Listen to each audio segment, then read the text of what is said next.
चोर police गोड़ागोड़ी police को जीवन मारिबा को चोर कला सबु प्रयास। पुलिस गाड़ी को धक्का देला ट्रक।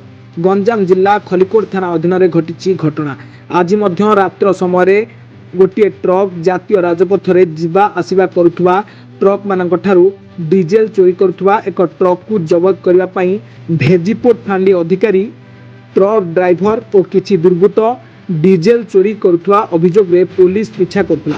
दीर्घ दिन है 16 नंबर जातीय राजपथ टोलगेट ठारे दुर्बृत्त माने ट्रक रे आसी चोरी करुले डीजेल। पुलिस दुर्बृत्त मानू धरिया पिछा करुवा बेले दुर्बृत्त माने पुलिस गाड़ी उपरे ट्रक चढ़ाई देथिले हेले अल्प के बर्ती आइछंती खलिकोट थाना भेजीपोट फांडी पुलिस।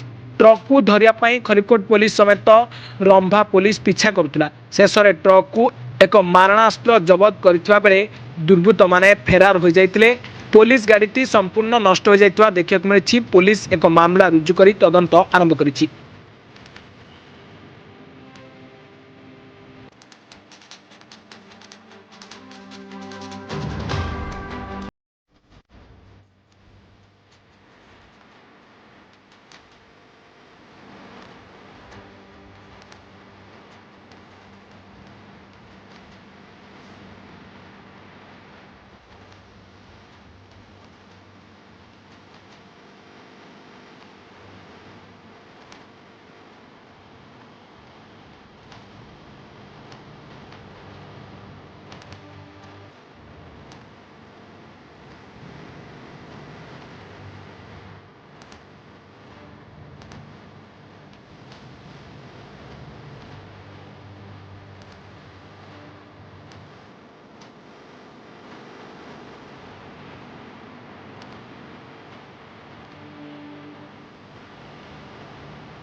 गंजाम जिल्लारू संदेश कुमार साहू रिपोर्ट, ब्लैकेट न्यूज ओडिया।